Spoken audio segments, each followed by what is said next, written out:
कर्नाटक के चिकबल्लापुर के करीब एक अलमनाक सड़क हादसा पेश आया है जिसमें 13 अफराद हिलाक हुए हैं। बेंगलुरु और हैदराबाद के कौमी शाहराह पर आज सुबह पेश एक अलमनाक हादसे में एक बच्चा समेत 13 अफराद हिलाक होने की वारदात पेश आई है। बताया जा रहा है कि आंध्र प्रदेश की गोरंटला से बेंगलुरु की जानिब जा रहे थे। इस दौरान चिकबल्लापुर की चित्रावती के करीब से ठहरी हुई एक ट्रक से टाटा सुमो टकरा गई, जिसके नतीजे में यह हादसा रौनुमा हुआ।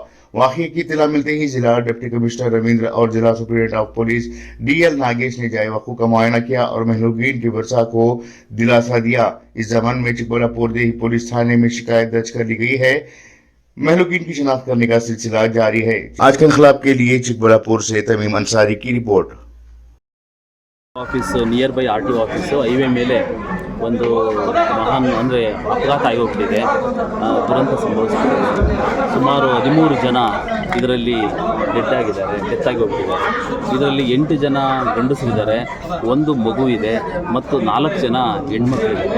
ಒಟ್ಟು ಎಲ್ಲ ಸೇರಿ 13 ಜನನೂ ಕೂಡ ಡೆತ್ ಆಗಿ ಹೋಗಿದ್ದಾರೆ. ಇದು ಬಂದಿರತಕ್ಕಂಥ ಗೋರಂಟ್ಲಪಲ್ಲಿ ಅಂತ ಹೇಳ್ಬಿಟ್ಟು ಆಂಧ್ರದಲ್ಲಿ ಬರುತ್ತೆ. ಆ ಒಂದು ಊರಿನಿಂದ ಈ ಟಾಟಾ ಸುಮೋ ಗಾಡಿ ಹೊರಟಂಥ ಗಾಡಿ ಇಲ್ಲಿ ನಮ್ಮ ಚಿಕ್ಕಬಳ್ಳಾಪುರ ಹೈವೇ ಮೇಲೆ ಎಂಟ್ರಿ ಆದಂಥ ಸಂದರ್ಭದಲ್ಲಿ ಒಂದು ಲಾರಿ ಸೈಡಲ್ಲಿ ಹೈವೇ ಪಕ್ಕದಲ್ಲಿ ನಿಂತಿರುತ್ತೆ. ಆ ಒಂದು ವೆಹಿಕಲ್ಗೆ ಈ ಟಾಟಾ ಸುಮೋ ಹೋಗ್ಬಿಟ್ಟು ಹಿಂದಿನಿಂದ ಆ ವೆಹಿಕಲ್ಗೆ ಡಿಕ್ಕಿ ಹೊಡೆದಿರ್ತಕ್ಕಂಥದ್ದು. ಅದು ಡಿಕ್ಕಿ ಹೊಡೆದಂಥ ಒಂದು ರಭಸಕ್ಕೆ ಭಾಳಷ್ಟು ಜನ ವೆಹಿಕಲಲ್ಲಿದ್ದಂಥ ಎಲ್ಲರೂ ಕೂಡ ಡೆತ್ ಆಗಿರ್ತಕ್ಕಂಥದ್ದು. ಈಗ ನಾನು ಕೂಡ ಖುದ್ದಾಗಿ ಅವರ 13 ಜನ ಪಾರ್ಥಿವ ಶರೀರವನ್ನು ನೋಡಿದ್ದೀನಿ.